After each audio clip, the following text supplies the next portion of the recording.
Bom dia, terceiro ano, bom dia a todos. Sejam bem-vindos aí a mais uma aula de geografia. Hoje vamos dar continuidade à nossa aula anterior, para que nós possamos finalizar mais esse capítulo.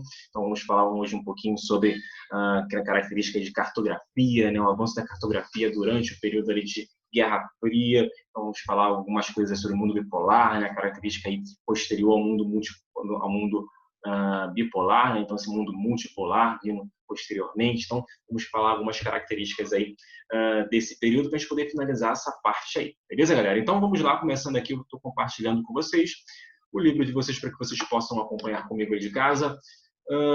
A Guerra Fria e a tecnologia das imagens orbitais, né, o espaço e a cartografia, como que a cartografia cresceu durante esse período de Guerra Fria, né, esse período de Guerra Fria que foi muito importante para o avanço aí dos mapeamentos, para o avanço aí da cartografia, né, para o avanço aí da obtenção de imagens via satélite ou até mesmo por aviões. Então, nós tivemos durante esse período de grande evolução tecnológica também o uso muito intenso dessas tecnologias cartográficas. Por que isso, galera? Para que um país tivesse uma vantagem competitiva contra o outro, se faz necessário, né, se fazia necessário que eles conhecessem bem o território do outro. Então, como que se poderia conhecer bem o território do outro? Mapeando esse território, certo? Então, como que esses países mapeavam esse território? Como é que seria possível ali, mapear esse território inimigo? Então, por exemplo, nós tivemos o avanço aí através da aviação, né, os aviões que voam a altitudes muito elevadas. Esses aviões começaram a portar máquinas fotográficas de altíssima tecnologia para a época e conseguiam fotografar todo aquele terreno do inimigo e também através de sensores que faziam análise também desse terreno, análise aí desse terreno, né? Então desse relevo. Então nós tivemos aí esses avanços, por exemplo, no uso de aviões para o mapeamento inimigo. Eram aviões que voavam a altitudes muito grandes e com isso eles conseguiam ir tirando foto de todo o terreno aqui embaixo e mapeando esse terreno. Com isso era possível verificar a posição inimiga, era possível verificar onde estavam as instalações militares, onde estavam, por exemplo, os pelotões, onde estavam os equipamentos de artilharia. Então, era possível, através ali do uso da tecnologia da cartografia, né, esse avanço da cartografia, se mapear o terreno do inimigo com a utilização aí dos aviões. E também nós tivemos também as imagens orbitais, as imagens através de satélites também, que avançaram muito nesse período, e com isso foi possível aí reconhecer também o terreno do inimigo através dessas imagens orbitais que estão em órbita, né? São aquelas imagens de satélite que eram ali utilizadas também bem intensamente entre os dois lados ali, tanto os Estados Unidos quanto a União Soviética. Então nós temos aqui, por exemplo, um modelo aqui, ó, no avião estadunidense U-2, que fazia esse reconhecimento, que fazia essa análise do terreno do inimigo através dessas câmeras fotográficas muito poderosas e também desses sensores que podiam, por exemplo, mapear o terreno do inimigo até mesmo em dias nublados, em condições climáticas adversas, até mesmo no escuro era possível fazer aí esse reconhecimento do terreno do inimigo, e era uma vantagem competitiva muito grande para o país devido aí a esse conhecimento do terreno ali, da outra nação, né, do inimigo ali. Então, isso foi muito importante durante a Guerra Fria. Então, a cartografia, ela cresce muito nesse período, ela vai ganhar muito corpo, ela vai ganhar uma dimensão muito maior, né, e porque se conhecer o terreno, se conhecer o mapa, se conhecer ali as terras do inimigo, era uma vantagem, então era muito importante, beleza, galera? E dentro disso, nós tivemos aqui no Brasil também o projeto Radan Brasil, lá de 1970, que utiliza a tecnologia estadunidense, uma tecnologia norte-americana, tecnologia obtida através de radares, né, radares dentro do nosso território e também de imagens orbitais de satélites aí americanos. E esse projeto ele tinha como intuito mapear, fazer o levantamento dos recursos naturais do Brasil, desse potencial natural do Brasil, né, tanto do solo quanto do subsolo, de avaliar todo esse nosso território, de conhecer todo esse território. Né? Também isso é uma vantagem competitiva muito grande para um país que tem isso, para que ele possa explorar economicamente a sua terra, o seu solo, o seu subsolo, para que ele possa desenvolver as suas terras. Então, isso foi algo muito importante plantado pelo governo brasileiro, utilizando tecnologia lá da Guerra Fria para que o Brasil ele pudesse conhecer melhor o seu território, conhecer melhor o seu terreno, as suas áreas, e pudesse também ter uma maior um maior controle sobre esses nossos recursos naturais, para que ninguém viesse aqui e tomasse esses recursos naturais. Então, isso também teve um intuito geopolítico muito importante. Então, esse projeto aí chamado de Radam Brasil, que tinha o intuito, então, de mapear esses nossos recursos do solo e subsolo, e teve auxílio dos Estados Unidos aqui, ó, através da NASA. Beleza, galera? Então, essa é a característica do Radam Brasil, que possibilitou, por exemplo, galera, também algo muito importante, conhecer melhor o nosso relevo. Né? Esse nosso relevo, que até então ele tinha uma classificação muito frágil, muito genérica, esse relevo ele pôde ser melhor conhecido. Então, por exemplo, nós tivemos aí uma maior caracterização desse nosso relevo entre planaltos, planícies, depressões. Nós podemos conhecer melhor essas áreas e caracterizar melhor essas áreas, como vocês podem ver aqui embaixo, ó, essas unidades do relevo brasileiro. Aqui, ó, as áreas de planalto, que lá Haroldo de Azevedo fez inicialmente, né? Depois áreas de planalto, áreas de planície, enfim. Como vocês podem ver aqui, não tínhamos nem áreas de depressões.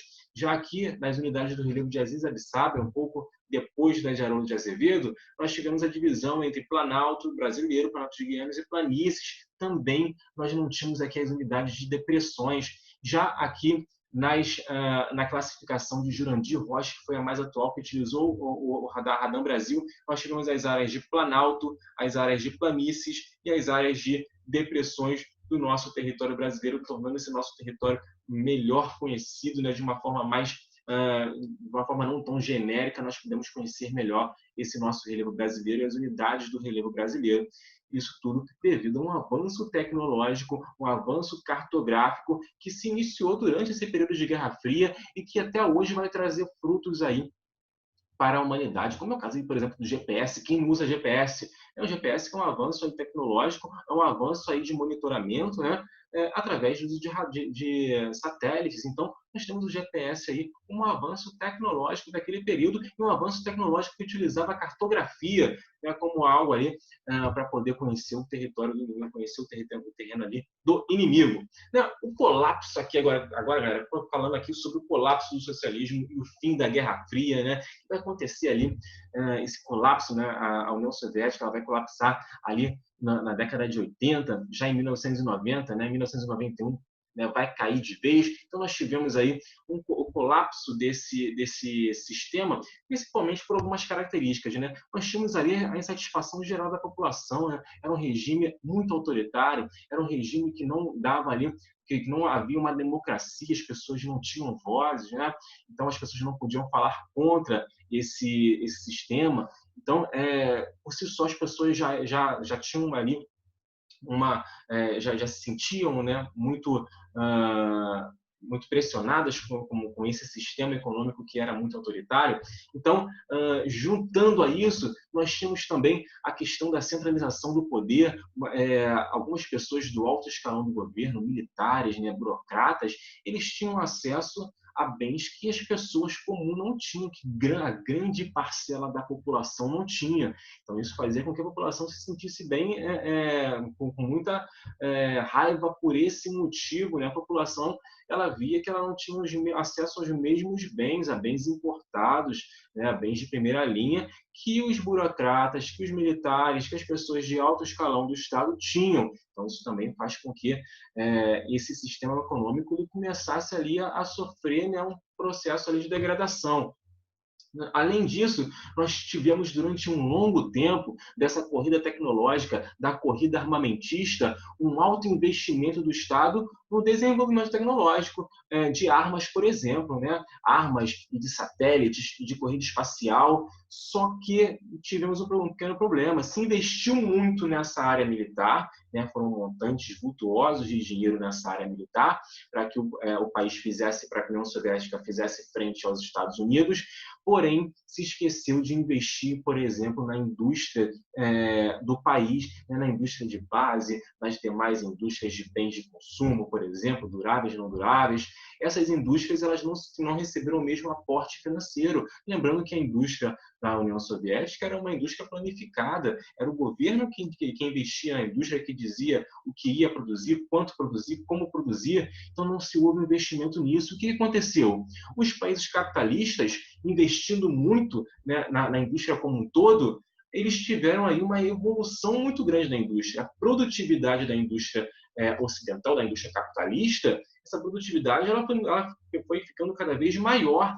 Já a produtividade da indústria da União Soviética, da indústria do mundo socialista, ela foi ficando cada vez mais capenga. A produtividade foi ficando cada vez menor e, com isso, gerou aí um problema muito sério, né, que foi a baixa da produtividade, né, a baixa aí dessa indústria, dessa área, né, tão importante que a indústria como todo que gera aí, que produz, que gera renda, enfim. Né? Então, essa indústria ela foi ficando cada vez mais capenga, a economia, com isso, foi ficando também cada vez mais capenga. Se você reduz a sua produtividade, né, você vai vender menos. Então, o que acontece? Obviamente, você vende menos, você tem menos dinheiro. Então, se a indústria capitalista estava vendendo muito e a indústria socialista estava vendendo pouco, o mundo estava comprando mais com quem? Com os capitalistas, isso é certo. Então, isso tudo foi fazendo com que a população como um todo desses países ficassem cada vez, se voltassem cada vez mais, né, querendo cada vez mais aquele outro lado, aquele outro sistema econômico, né, que vendo a ascensão desses países capitalistas, vendo aí o crescimento desses países capitalistas, então gerou ali uma insatisfação muito grande por parte da população dos países socialistas. Então nós tivemos aí esses fatores, né, todos esses fatores aí convergindo para a crise do sistema socialista, para o colapso desse sistema capitalista que veio a ocorrer já lá na década de 90, na década de 1990, aí com a queda lá do Muro de Berlim, né? Quando o Muro de Berlim veio abaixo, onde se finda, de fato, esse período aí de Guerra Fria. Beleza, pessoal? Então, sigamos aqui. Vamos falar sobre essa reunificação, né, da Alemanha, o Muro de Berlim. Novamente, ali, nós sabíamos que, de um lado, ali da Alemanha Oriental, nós tínhamos o sistema socialista, e do outro, nós tínhamos o sistema capitalista. E lá no caso de Berlim, Berlim Oriental, onde estavam ali os socialistas, que levantaram, inclusive, aquele muro para impedir, né, esse grande êxodo da parte oriental em direção à parte ocidental, devido ali essa parte ocidental ser mais desenvolvida, né? Então, as pessoas acabavam migrando, saindo dessa parte oriental. Então, os socialistas falaram: opa, se todo mundo sair, não tem por que ficar aqui, né? Então, vamos criar um muro aqui para impedir essa galera de sair, vamos fortificar esse muro, vamos colocar guaritas nesse muro para quem quiser tentar ultrapassar e que não consiga. Então, foi de fato o que foi feito, né, ao longo ali das fronteiras de Berlim ali, né, ao longo ali dessa divisão do Muro de Berlim. Nós tivemos então essa grande essa muralha, né, esse muro que impedia esse acesso de um lado para o outro, viabilizando esse acesso de um lado para o outro. Porém, já com o fim lá da União Soviética, ou melhor, com o fim do sistema socialista, né, com o colapso aí desse sistema socialista, nós tivemos aí, já lá em 1989, né, a população de Berlim já vendo, né, as notícias de fuga em massa pelo território da Hungria e tudo mais.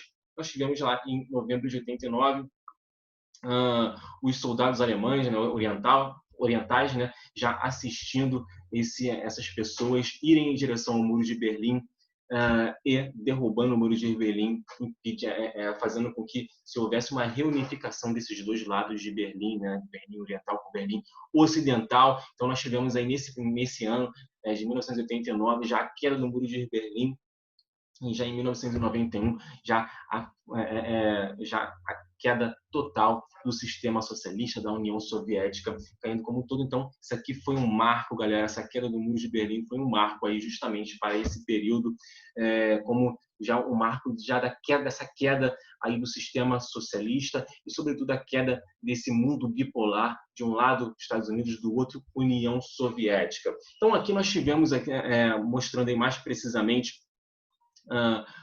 como que ficou desenhado o mapa da Europa nesse período, né? O mapa da Europa aqui na década de 80 e o mapa da Europa na atualidade, com a queda aí da União Soviética, com a queda desse mundo bipolar, né? O mapa da Europa ele mudou bastante. Nós tivemos aqui, por exemplo, a reunificação da Alemanha, essa Alemanha que estava dividida em Alemanha Ocidental e Alemanha Oriental, foi reunificada aqui, ó, houve uma reunificação.